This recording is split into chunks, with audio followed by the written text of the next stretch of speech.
11 plus burnout is real. Hello everyone, Hassan Al-Hadi here from Literacy Club. Today I'm going to be making a video about the 11 plus and in particular burnout in and around 11 plus preparation. During the months of November to February, many students who participate in 11 plus preparation will often complain of lethargy, fatigue, not wanting to do the work, which we will put under the subordinate term, or superordinate term rather, of burnout. They are feeling tired. They are feeling drained. You may have spotted this in your own child. Your child is what matters first and foremost, and their mental health. With that being said, as individual as your child is, as special as your child is, and they truly are, and I mean that, this is something that we see a lot and is actually quite common and is no indication of your child not being able to make it or your child not having the capacity or the competence to be able to get into that grammar school or that private school or that selective school that you are hoping for. We see it in Literacy Club every single year, multiple times. To be honest with you, most children don't want to do the work. Who wants to work at 9 years old? I'm 28 and I don't want to work, right? Joke. We all have an aversion towards some level of monotonous or repetitive tasks, right? But this is a life skill actually that we can work on as long as your child, again, like I said before, isn't truly really struggling and suffering, right? If it's something that you've noticed has developed more recently, if it's something that you feel like this is a change that I'm noticing, then take on the following advice and experience that we have from teaching this for many, many years. My first point really is that we notice this very much in the winter months. This may be to do with lack of sunlight. It may be to do with the shorter days. It may be to do with the darkness as a whole. But there is something quite striking about the winter months that seems to make this a period where everyone feels the crunch, right? Whether you're an adult, whether you're a child, everyone feels that kind of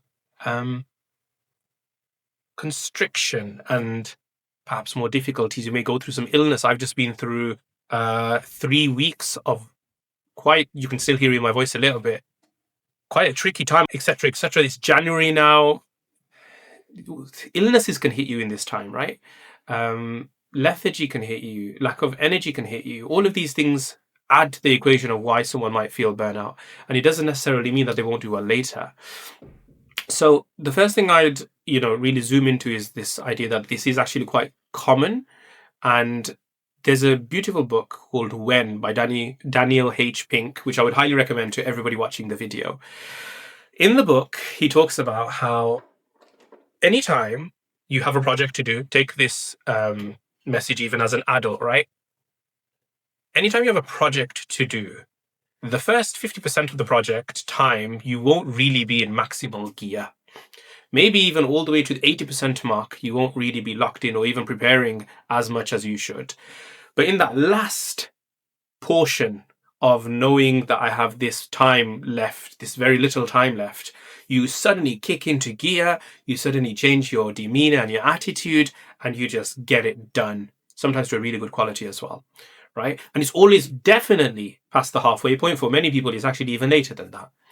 What I will say is something that I've noticed for many, many years, and I've taught many, many children over the years, for the 11 plus specifically, right after that April-May month, you will see your child change, right? It doesn't matter who the child is, as long as they're preparing, as long as they've been preparing since the beginning of year 5, you will see a mental, cognitive, emotional switch and a complete change in them. And in that sense, Daniel H. Pink's theory truly does hold true.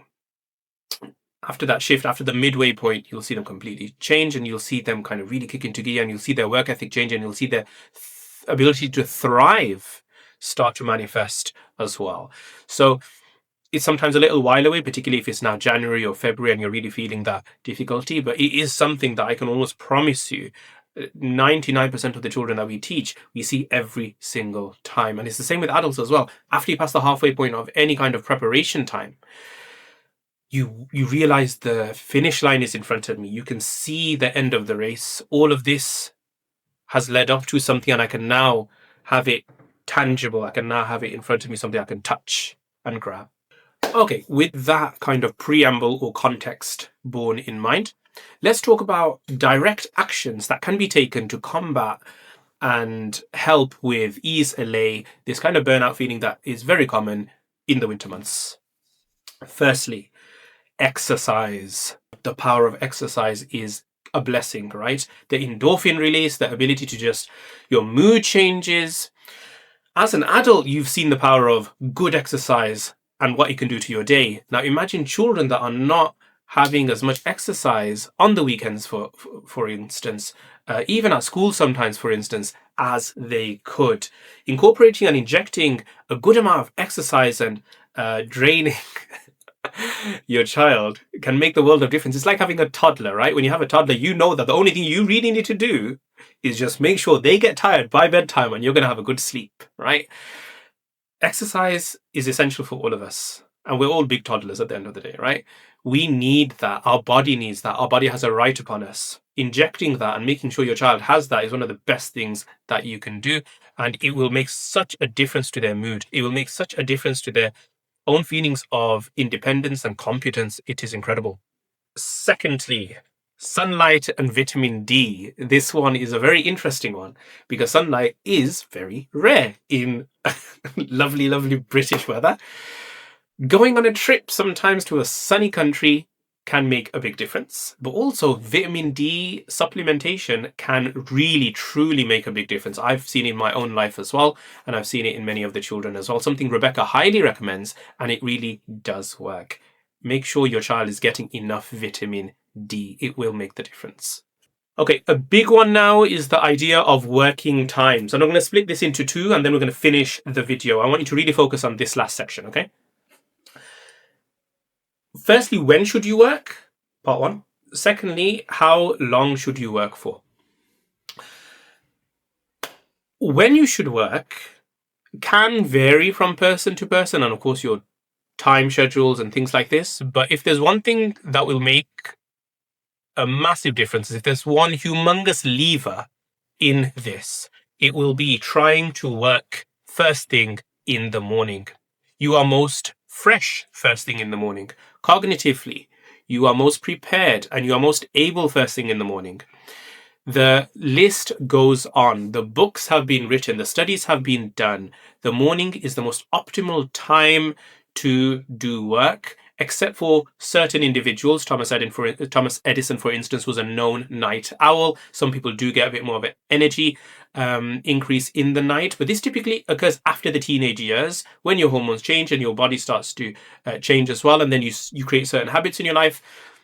Before your child has entered these kind of shifting years, and for many of us in life in general, the morning time is absolutely the best time to be able to do any high-level cognitive work, right?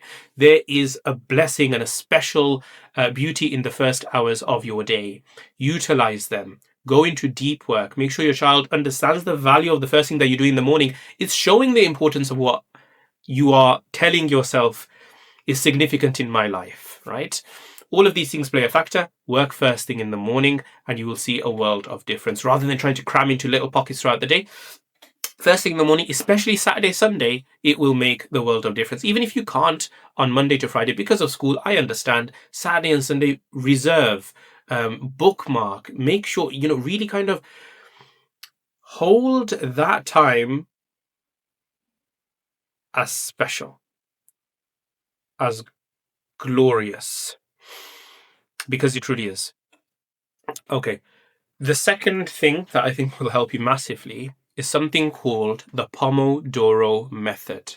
But the Pomodoro method is essentially the idea that a 25-minute timer is very, very powerful. How? Well, think about it. When you need to do a task that you might not necessarily want to do, and you're told you have a whole hour in front of you of doing it, you're going to switch off. you're not going to be interested, you're not going to want to do it, you're going to drag your feet, right? And that's us saying this as adults.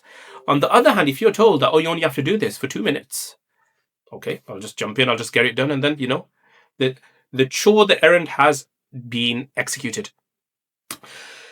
What studies have found is that 25 minutes is an incredible window of time because it is short enough that it makes you think, you know what, that's not too long, I can just jump in and I'll get the work done.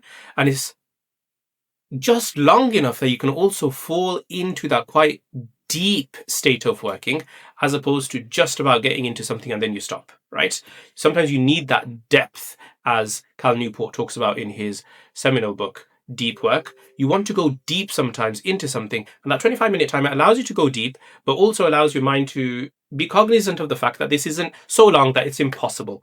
Then you can take a 5-minute break, and then go for another 25-minute Pomodoro or 25-minute block, and then you've done 50 minutes of work that is often a lot more efficacious even than doing sometimes hours of work. You can often, when you really put your mind to something, you can get more done in 50 minutes than you can in 2 or 3 hours, depending on your mind frame, depending on your focus, depending on your energy.